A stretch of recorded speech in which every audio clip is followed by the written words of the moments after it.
Welcome to I'm Going In, the newest and hottest podcast sharing incredible stories of strength, resilience, and love. This podcast is about that moment when you face trauma or been knocked down and you decide, I'm going in. Whether it's to help yourself stand back up, to strengthen your faith, or to support others, this is where inspiration begins. Like and subscribe to my social channels and get ready to be uplifted as I introduce our next incredible guest on I'm Going In.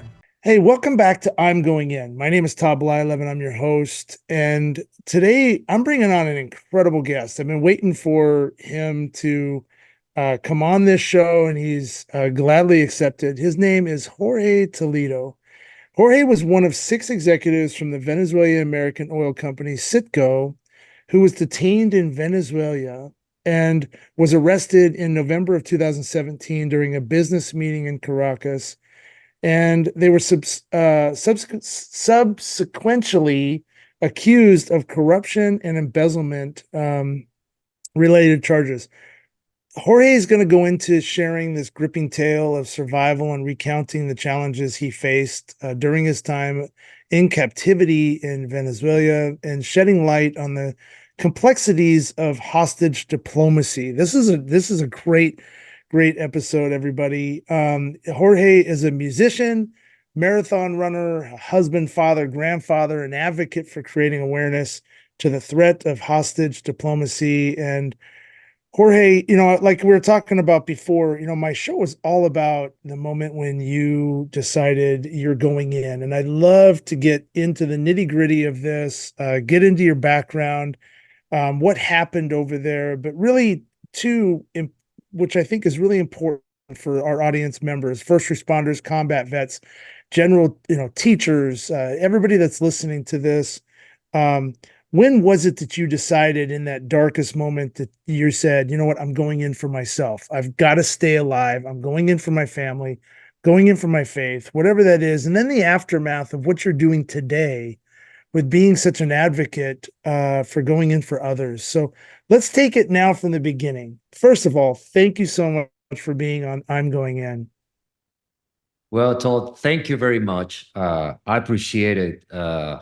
Thank you for having me today here in your podcast. I'm honored to be here based on what you have done also in your background. That's fantastic. So, well, I appreciate it.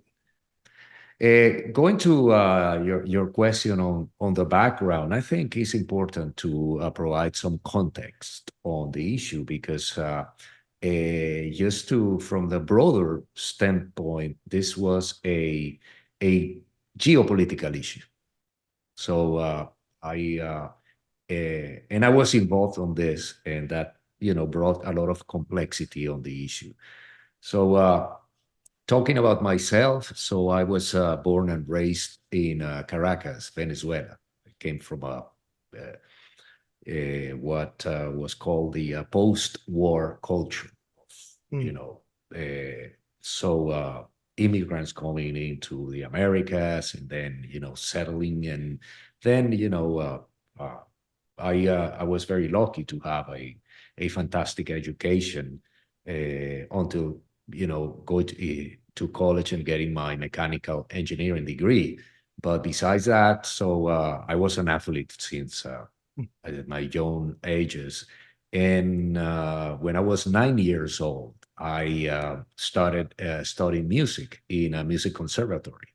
So I went through the formal music education, and I started from the instrument standpoint, I started playing classical guitar until reaching the 4th year of classical guitar when I switched and I into upright bass.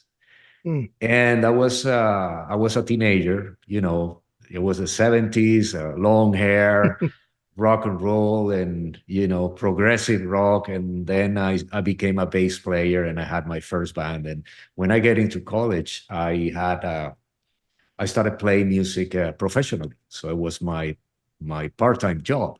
I was playing gigs. I was also playing in bands for recording artists. I did recording sessions for recording productions, TV commercials, And I was singing also at that moment, and I was participating as a chorist, doing vocals. Wow. Until I got my degree and Exxon appeared in my life. And I went into job interviews and so on, and I got a job offer. And I said, Hmm. well, but what I want to do in my life is to be a musician, an artist. So that's what I am. That's what I transpire. That's but when I got the job offer, I said, this is ridiculous. So how can I say no?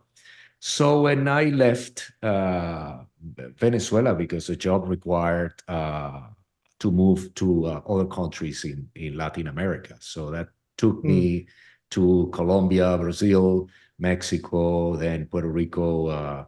Then I landed into the US in Linden, New Jersey, where there's used to be a Exxon refinery and a center of technology there. And then I was moved to South Florida, specifically to Miami. I was part of a group running businesses for Latin America, and there was a sort of headquarter for trading, supply, and distribution. Back in Okay. 1996, I joined Citgo Petroleum Corporation.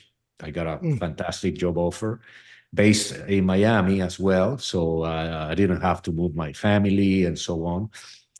So, and I switched to Citgo Petroleum Corporation, which is an indirect subsidiary of the national oil company of Venezuela. Okay. Uh, is an indirect subsidiary the because of fiscal and legal requirements in the U.S. They need to have to operate as any other independent business from a related company or a parent company. Hmm. Otherwise, that might be the risk of a violation of a federal law in the United States, which is the FARA, F-A-R-A, federal law. It stands for Foreign Agent Representative Act. Okay. So, and if a corporation is identified as a foreign agent, it has to go through a very strict scrutiny. First of all, it cannot operate as a business because it's representing a foreign country. And secondly, it is susceptible to annual audits from the IRS and the Department of Justice. Hmm. So Citgo operated, although there's a relationship with Venezuela from the legal and fiscal standpoint, Citgo acted as another refining company in the U.S. Okay. So I developed a career in that company until reaching an executive level. So my last job in Citgo was the vice president of supply and marketing. So I was Wow. if the if you see, or just to use a metaphor to describe the refining business, refineries as like a box. So when there's petroleum coming in and refined products coming out to be, distributed and marketed in different. So I was responsible for what was coming in and what was coming out that box. So Wow. my role was trading, supply, marketing of branded gasoline, lubricants, diesel, and so on, and aviation fuel. So the it was pretty difficult to manage a business like this within the relationship between the U.S. and Venezuela after Hugo Chavez took office back in 1999. Okay. During the second term of President Obama, there was the first sanction imposed by the U.S. to Venezuela. And then the relationship between the two countries started deteriorating until the Trump administration that imposed more economic sanctions in 2017, specifically in August.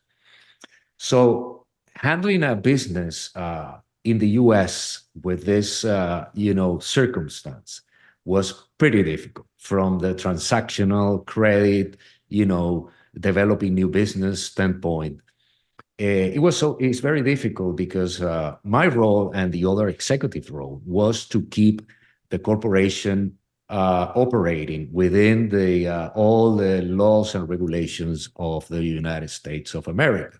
Meaning, we need to operate avoiding any, violation of an economic sanction. So by November 2017, I was asked to, within all this, environment, political and economical environment, I was asked to attend a meeting in Caracas, Venezuela, to discuss plans for the future and so on. But the meeting was very unusual because I was requested to travel the following day, like in an urgent basis. And I was invited along other 5 Citgo executives, which, by the way, happened to have dual nationality, Venezuelan and U.S. So we And who said, well, invited you? Who invited you? and that meeting invitation came from the office of the president of the National Oil Company of Venezuela, Mm. PDVSA. So that was came directly, and regardless the uniqueness of the request, so it was a business meeting that they said, well, we have to go. It was Yeah. we were starting the Thanksgiving week. So we traveled there, and we initiated the meeting right after, landing. So we were moved to the main building of PDVSA, and we started the meeting. The following day was a second day meeting, and we were required to stay one more day just to wrap up. But the meeting was the meeting subject was financial and legal, was budget, was joint venture things. And I'm the operational marketing guy, so moving barrels from one place to the other, buying, selling, and gas stations, the brand, etc. So I don't have to be in this meeting. So they claim that in case they have a question in my area, so I was there to answer. So that's why my presence there. So on Tuesday, November the 21st, 2017, by 10 in the morning, a squad from the military counterintelligence directorate came into the meeting room. They were about 20 individuals with the head covered, vest, Oh, long wow. weapons, and they jumped into the meeting room and they detained me and my colleagues. So Wow. we were taken to a military prison, handcuffed. For my very first time in my life, I was having a handcuff, and I didn't know about it. The design, the architecture of a handcuff is amazing. That can immobilize you almost completely. So Yeah. we were taken into a prison with a full confusion. Should be a mistake, so we don't know where. So, and then after spending one day in prison, just sitting on the floor, handcuffed in the back, they finally disclosed the reason of our detention. They claimed that we were involved in the refinancing of the Citgo external debt and under unfavorable conditions, and we were having some economic benefit out of this transaction. So we were charged about corruption, embezzlement. However, even conspiracy against Venezuela, because they claimed that we took advantage of our positions as senior executives in the corporation to collaborate with the US government in order to impose the economic sanctions to Venezuela. Wow. I was even accused to be a CIA agent. So Wow. a bunch of crazy things. And I said, well, nothing of this is accurate, because not even the refinancing of the debt, because that was a something that was under discussion, but there's nothing happened. So this is something that didn't occur. So we should be released right away. Even we were presented in court, and although we explained at that moment that we had nothing to do with this, even I have no responsibility whatsoever in a refinancing process, and that the refinancing never occurred. So it's Right. like you're accused to kill somebody, and there's no corpse. Even the Yeah. corpse is at home with his family watching TV. So Wow. this is crazy. So, and you know, that was a total chaos emotionally and mentally. And then after court, we were sent back to the prison, and then our status changed to preventative detention. But we were, formal tenants of the prison. So At that Jorge, really, moment, really quick, like before you start going on. Hey, everybody. Today's episode is brought to you by Restoration Ranch in Colorado and Valor Vacations. The ranch is owned and was purchased by Catherine Severance Avery. She was a guest on my podcast in season 1. You have to check her story out. Pretty incredible.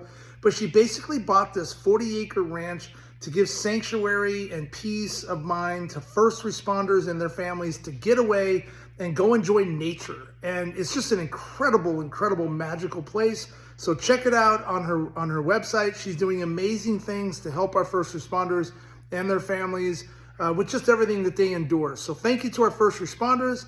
Thank you to anybody that's willing to go in for yourself or go in for others. And thank you to Catherine Severance Avery and her team, which I'm on the board, by the way. So I'm pretty excited to be involved with this project.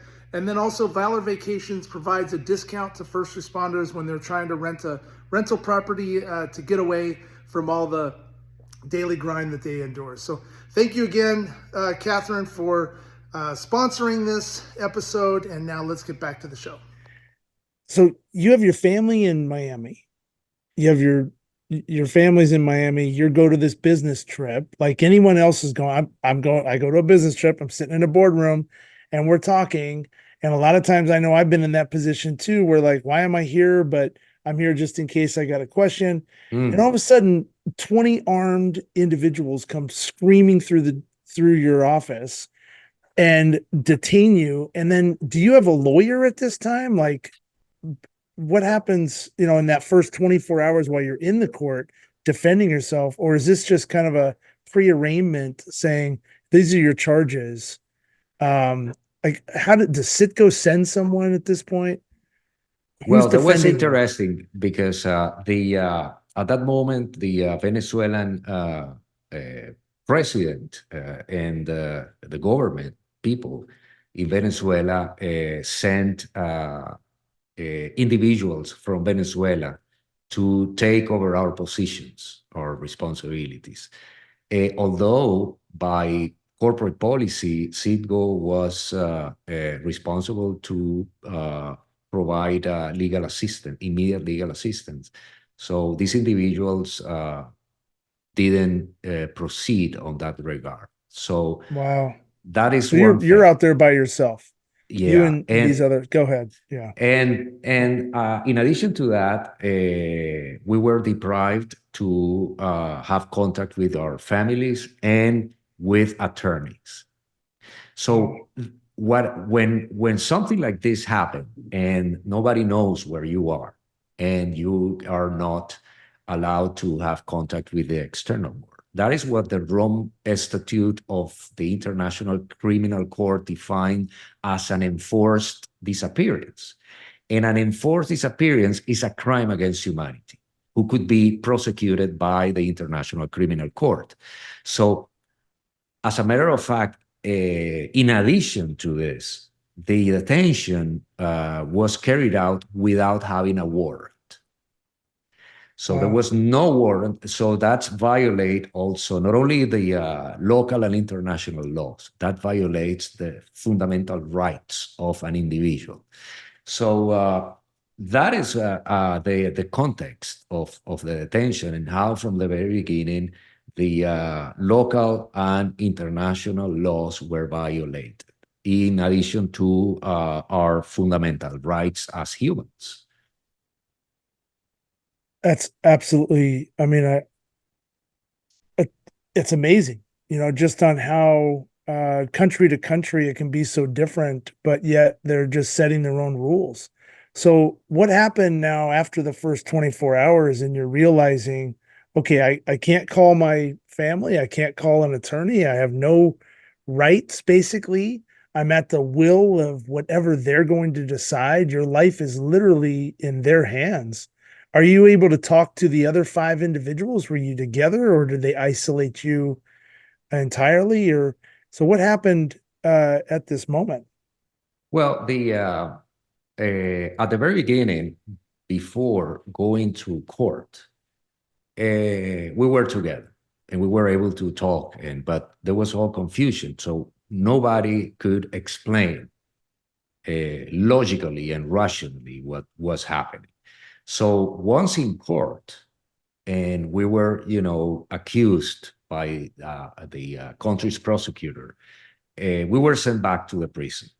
So, and by Venezuelan law, there is a 45-day time frame that the prosecutor has to submit a formal indictment through court. And then we're supposed to be taken to a preliminary hearing in court when the judge will evaluate if the accusation from the prosecutor has merit or not.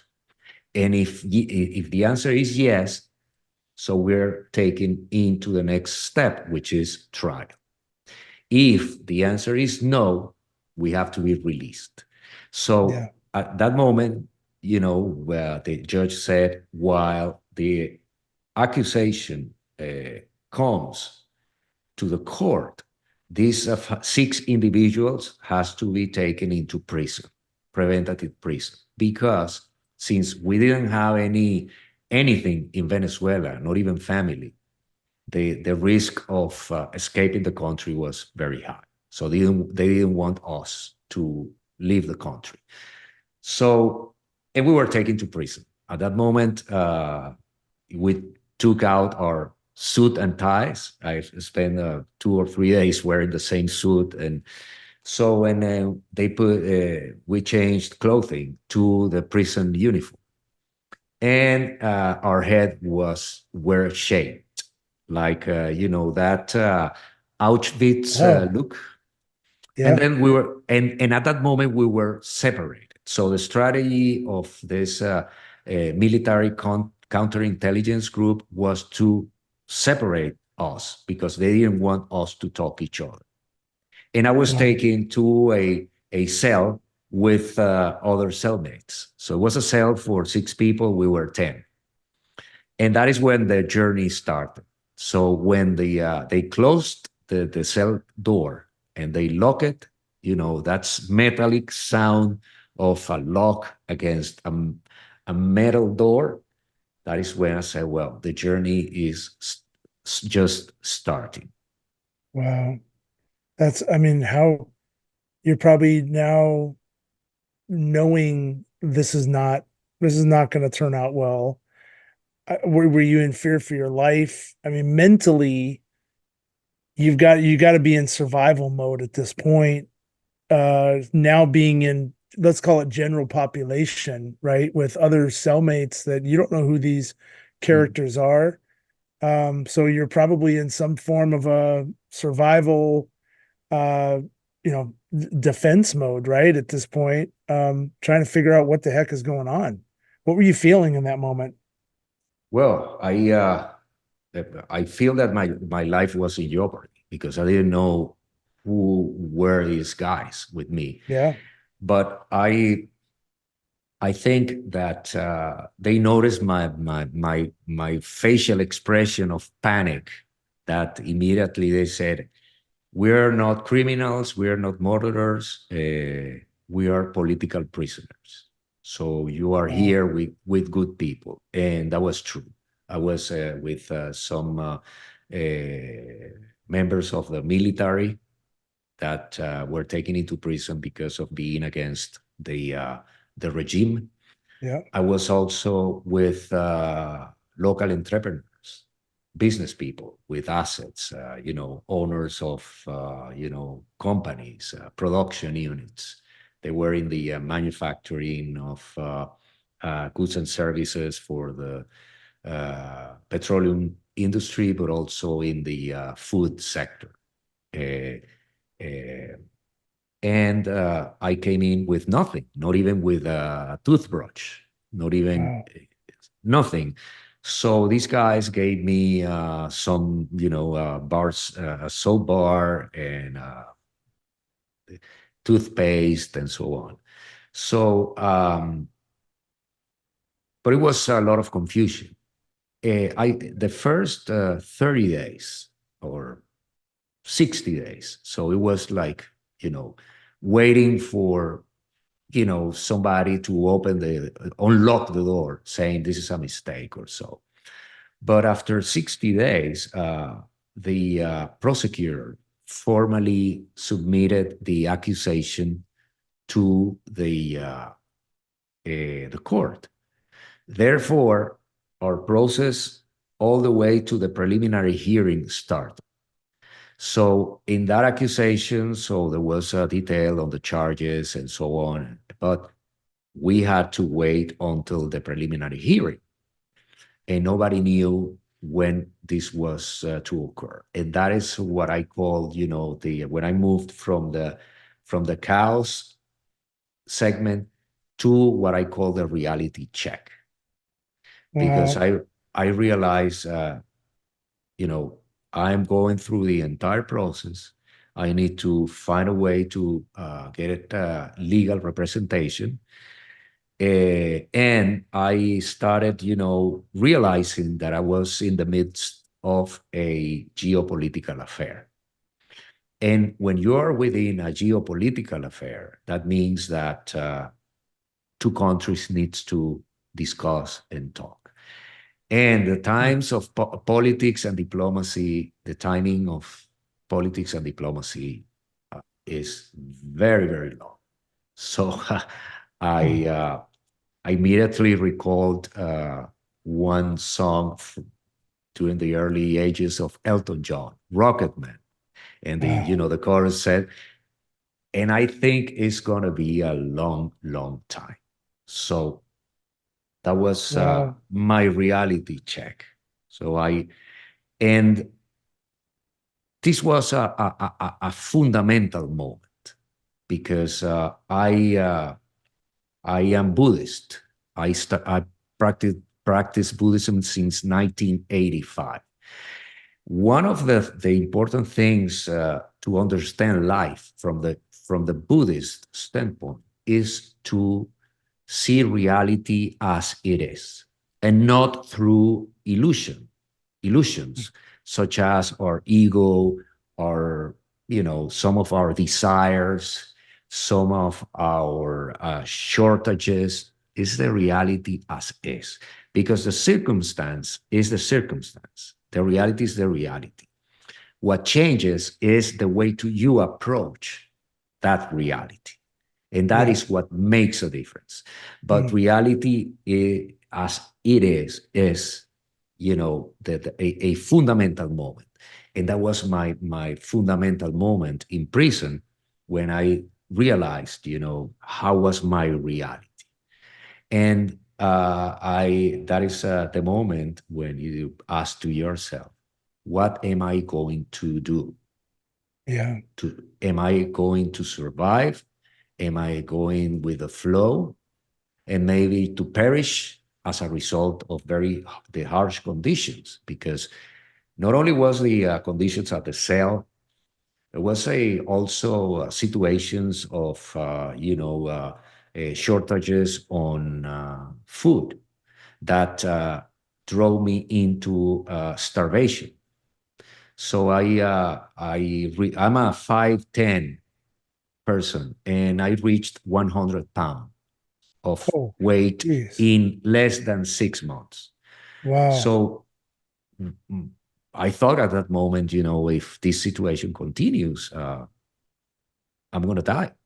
This is starvation drives into malnutrition, and malnutrition drives into death. That's the steps. But also, I was tortured physically and psychologically. So What were they besides, trying to get from you with this torturing and well, that is a business model that they followed, not only with hostages, also with political prisoners or people against the government that are, imprisoned because of, thinking differently than yeah, the regime. So at that moment, I said, I need to, as part of my reality check, I said, if I want to do something, I need to understand what is under my control. yeah, And I started, going over all my circumstances and life at that moment. And I discovered that I had nothing under my control, hmm, but my physical, spiritual, and mental health. And at that moment, I said, if I want to survive, I must be focused on these three areas. Besides that, our finances, our house, my wife has to, do something by herself. But I don't have control. I don't even have communication with her to tell her what to do or what not to do. And, uh, I don't have control of that. I have to trust on my family and their decisions, and they're going to do the best. But right here, I only control my physical, mental, and spiritual health. Voila, that is what I am going to work on. And then I develop a plan. So I wow. have poor nutrition, so I need to. How am I going to stay healthy? So I decided to, do some stretching, yoga in my very tiny space. I was sleeping on the floor in an overcrowded cell, but I have space to do some stretching, some push-ups, planks, squats, and things like that. So I kept myself, I, I, I'm I'm a marathon runner. I was, under training the previous years, so my body was trained, and that helped me a lot to keep going with the keeping my physical health. My mental health was controlled using meditation. Meditation, not to pursue relaxation as the commercial meditation that you can find anywhere. Right. Is the Yeah. is the meditation to pursue concentration, and that was important because the environment was overwhelming, and I needed just to be a part of that. And I recall, and something interesting happened to me after you know several days of meditation and increasing hours of meditation. I don't know if you remember the movie The Matrix. Yep. I think there was the Matrix one when Neo, the main character, Keanu Reeves, he was there was this part when everything freezes around him, but he was able to go around. Well, at some point, I felt the same. So all this noise and all these cellmates going all over and, uh, yelling or laughing or whatever, Right. everything freezed. And then I found that in the midst of that hell, I was able to find some sort of peace and tranquility. So meditation was very important for my mental health. So really quick, in that time, um, well, I have a question about your communication with your wife and your family, but first, that was your defining moment when you realized I need to go in for myself. I need to take care of my mind, my body, and my spirit. And you put yourself in the reality of where you were at, is what you're saying, which is, I think, a lot when we go through trauma, especially something that's life threatening in that moment, you have two choices.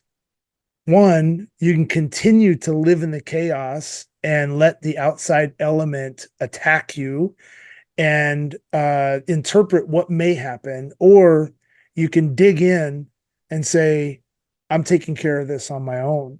I've got to fight for my own survival.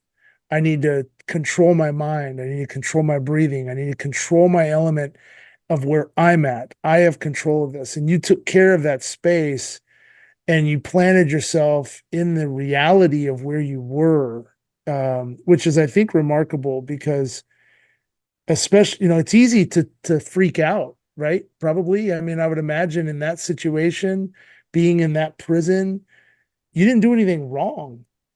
You're literally a businessman doing business in a country that you were born and raised in and educated and a musician, and you have a wife and family, and now all these elements are coming at you and you're being tortured and all these things. But mind, body, and spirit, you kept yourself moving and active to stay alive and to stay sane, which I think is a powerful message for anybody experiencing any type of trauma, let alone being in your situation where, in that diplomacy piece. But where was Sitco, were you in communicate? Was anybody from the outside world in communication with you at any point throughout this journey? And was anyone communicating with your wife saying, hey, like he's alive?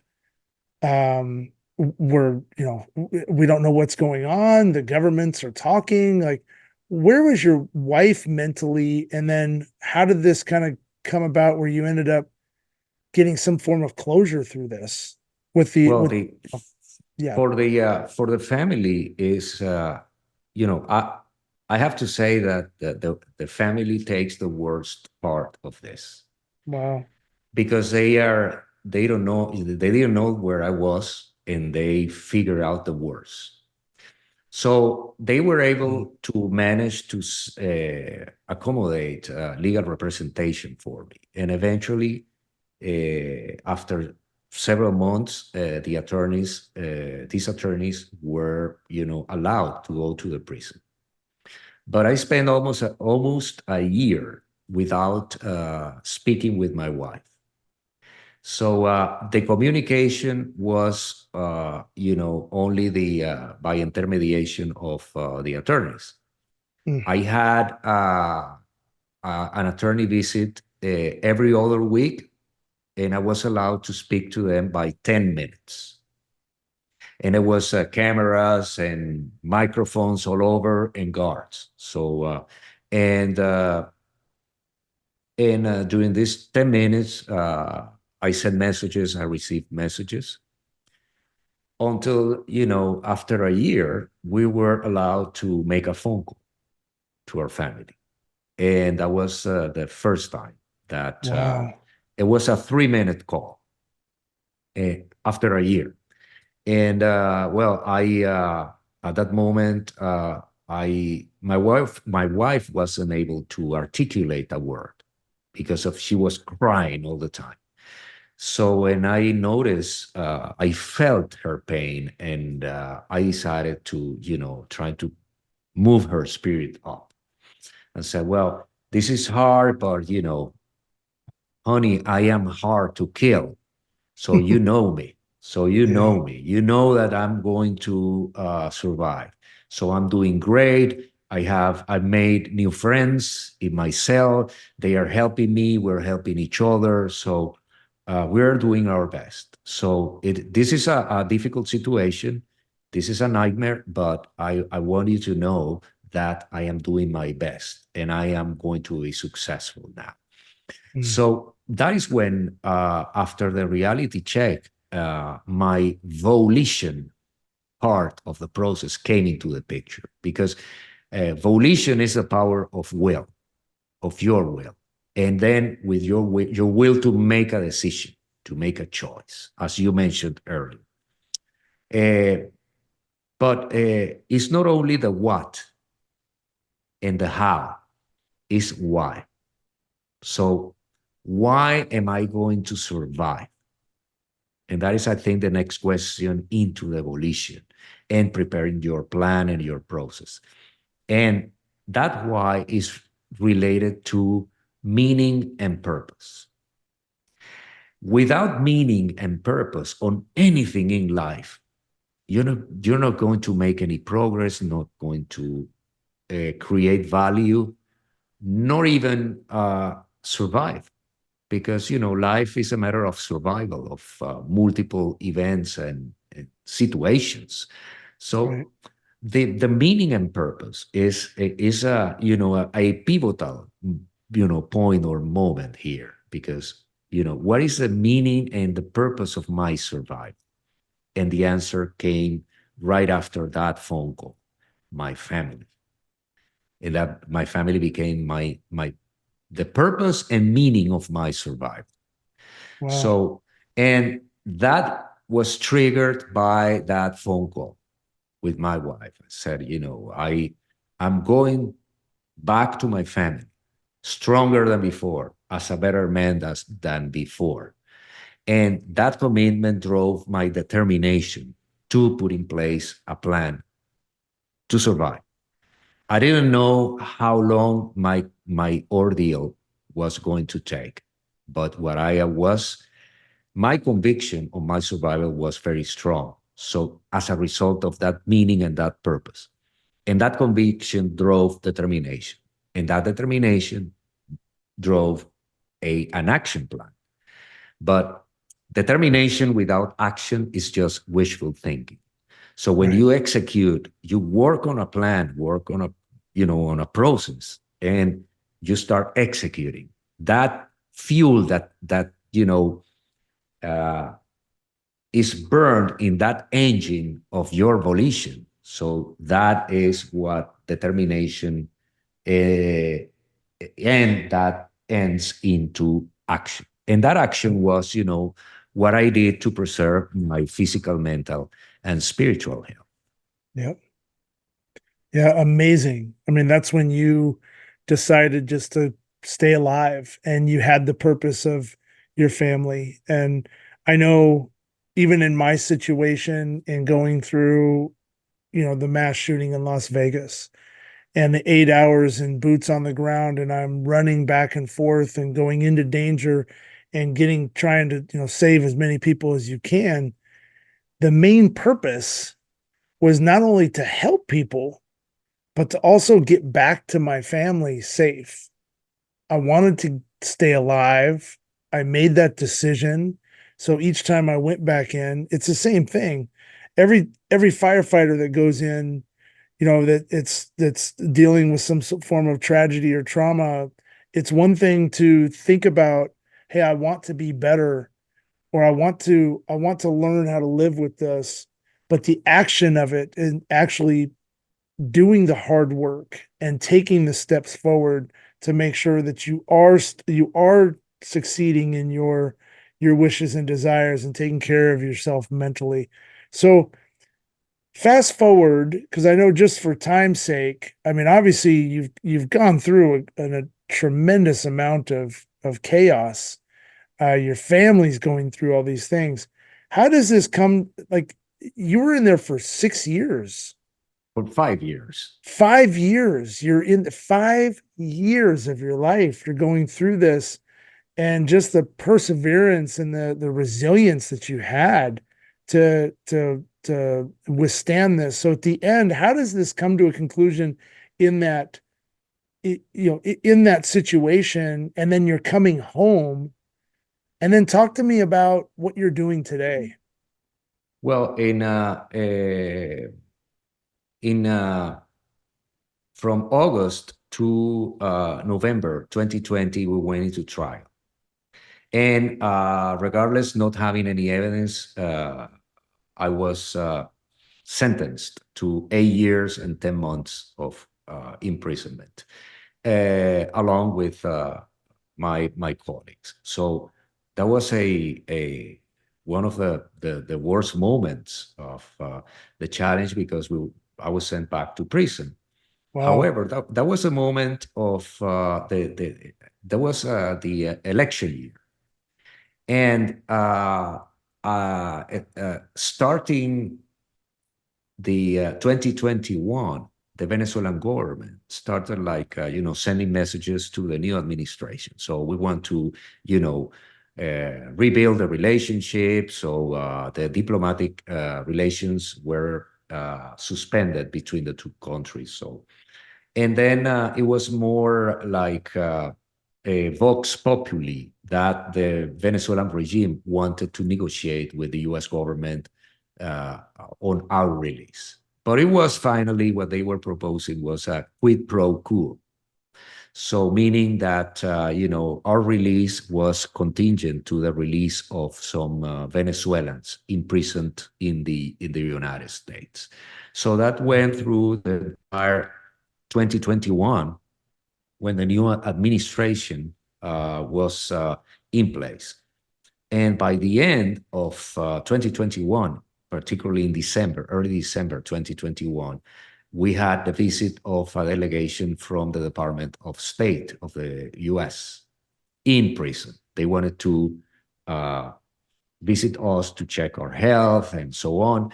They were in Venezuela discussing with the government several issues. One of them was our release.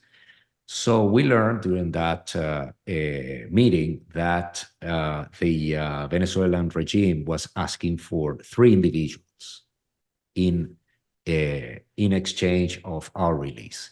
So in March, the delegation of the Department of State traveled back to Caracas and was able to release 2 Americans, one of the Citgo Six, and other American that was imprisoned in a different prison than ours. That was like, a sign that the negotiations were ongoing. That was very encouraging for us, because we said, Yeah. this is a matter of time. They are Yeah. negotiating. So, and I trust my government that it's going to be whatever it takes to bring me. So these negotiations evolved until October the 1st, 2022. It was very early in the morning, and one guard came into my cell and said, dress with civil clothes, like your normal clothes, not the prison uniform. You have to go to an office, because there's a meeting there with your other colleagues and authorities of the prison. So when we went there, the authorities told us, "Hey guys, you're going home." But Wow. I say, "What do you mean by home?" Because home in my case in Houston, Texas, is not somewhere else in Venezuela. So are we talking about the same home or what? And they say, no, you are going to the United States of America. So, and that is when a long process started. And this is like, Wow. this is a matter, this is substance for a movie, because Yeah. Jeez. we were covered and handcuffed, and we were taken into a vehicle, a closed vehicle, somewhere. And there was a lot of concern, because they said, well, we don't trust these people. They tell you that you're going home and maybe we're going somewhere else. Wow. So, but we finally reached the airport, and the car went directly into a hangar. Then we were taken into a plane, turboprop. And we waited for another 2 Americans that were in a different prison. And So they uncovered us, and the plane took off heading the east along the shore. It was a very clear day, and the turboprop was not flying at a very high altitude. So I had visual of the shore, and I grew up in Venezuela. I know, I was some sort of familiar on, the location. And I was telling the other guys, it seems that we're heading like Trinidad. One of my peers was concerned because he said, "Oh, they're taking us to Cuba Hmm. or to Nicaragua." No, no, we're heading to a different direction. And then we had a visual of Trinidad because it's a huge island, and we head north. North Trinidad is, the Eastern Caribbean, the West Indies. Wow. And I said, we're heading to Barbados or something. That's But if we go north, we're going to reach Puerto Rico, which is American territory. And I don't think that this is a Venezuelan plane. So uh, then we landed in a very tiny island, small airport.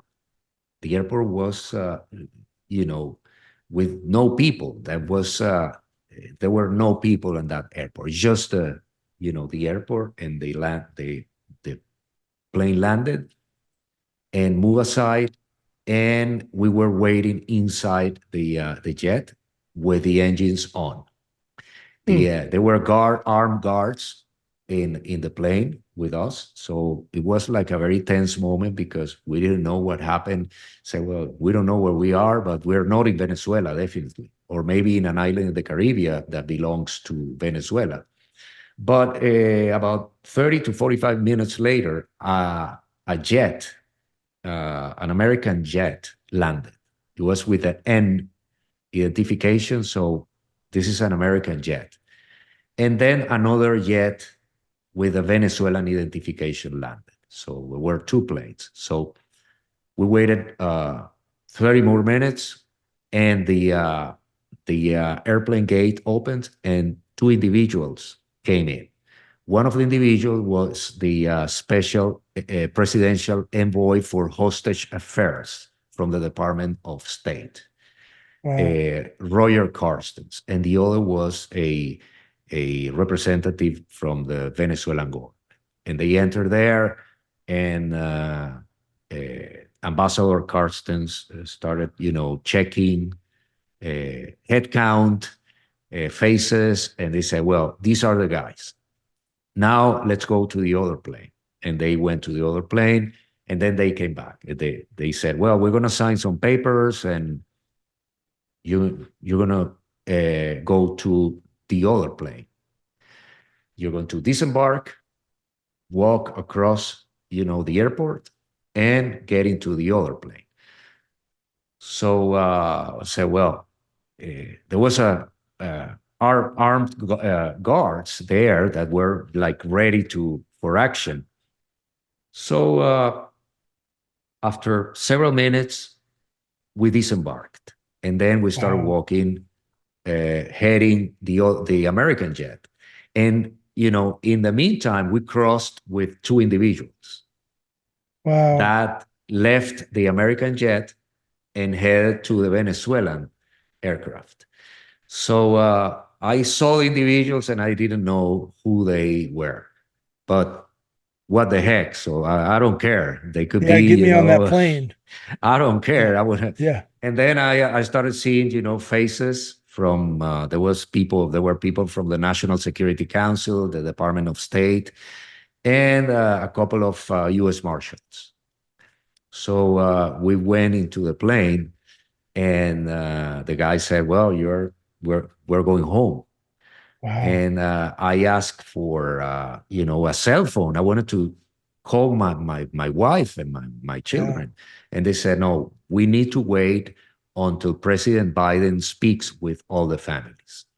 So once President Biden called my wife and the other wives of the individuals released, we were allowed to take the phone and talk to them.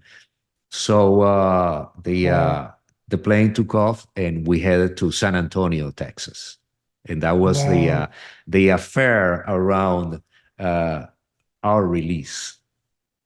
Unbelievable. It literally sounds like a movie. I mean, there you are, you're flying down the coastline of Venezuela and you're recognizing kind of where you're going and trying to figure all this out. But then the fear too of sitting there for 30 minutes, not knowing like, did they take us to some island to off us or are we really going home? So the moment that you got home, now, I mean, you're super excited, obviously. First of all, what was the first thing that you ate when you got back to the States? Well, I ate during my flight. It was Okay. a Okay. it was Yeah. another surreal moment, but a Yeah. moment of I would say of enlightenment because Yeah. we took off and then it's a 5 hour flight to San Antonio. We were taken to San Yeah. Antonio to a military base, and we were supposed to spend 15 days in a hospital and talking to psychologists, etc., in a Mm, program from the Department of Defense. But at some point, everybody at the plane was sleeping, and the stewardess came in and said, "Well, I'm going to ask if somebody wants to have dinner, but everybody's sleeping." But me, I said, "Well, I do want to have dinner. So what do you have?" "Well, I have a grilled chicken breast and a Chilean sea bass, pan-seared with steamed vegetables." And I had 5 years without having any fish. And I'm a yeah. fish Oh, lover. I geez. said, "Oh, man, so I'm going to hit that Chilean sea bass." And by the way, do you have white wine to pair with this? Oh, yeah, sure. I have a very nice Pinot Grigio. Oh, bring me one glass of that. So Oh, I man. was having my Yeah. fish, and immediately I thought, in less than 24 hours, I was in a dungeon Yeah. with a very high uncertainty on the future. And now I am in this jet. I am having this wonderful Chilean sea bass and this very nice Pinot Grigio. So my first thought was, this is not casual. I am here and I survived because of a reason. Mm, So this is something that I need to discover. But if I am here, it's because what is waiting for me in a home, it's something that is my mission. So, yeah. and that is when, obviously, when I came back and I started, my integration with society, I realized that my experience uh, must be an instrument for, helping others or trying to find a solution to the issue that happened to me, because I was not the only one. Yeah. I was not the first nor the last, Yeah. because all over the world, we have the same issue. It's what is called hostage diplomacy, which is, the hostage taking practice from authoritarian states for using, the hostages as a bargaining chips as an instrument of coercion to governments, in my case, the government of the United States of America.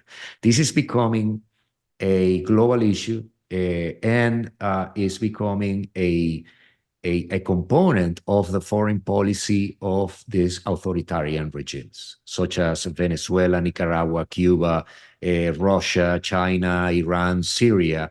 So, and that is how, I started becoming involved in the public speaking, but also, doing my advocacy on human rights, political prisoners, democracy, and obviously to find a sustainable solution to hostage diplomacy. Jorge, man, your story is so impactful in so many different ways, not only on the education of survival through an extreme situation, the endurance factor that you had, the mind, body, spirit play, the Buddhism that helped you stay alive, and just your inner being, and then the aftermath, your light of life on just how you are now going in to help others is truly impactful. So many people are going to listen to this and not only just hear an amazing story of survival and strength and resilience, but it's educational. I know that, a lot of us travel overseas all the time, and to always be conscious of where we are and what we're doing. You had a positive outcome. I'm sure that some do not, right? But in the interim, how are people, able to get in touch with you, learn more about your public speaking? Obviously, we're going to be sharing this throughout the podcast, so we'll have some pieces that have already come up while we're talking. But how do people get a hold of you now and learn more? Well, primarily, I'm using my LinkedIn Okay. profile that I can Yep. be reached there, or Instagram, Facebook. Also, I have the website. It's iconoclasticartistry.com.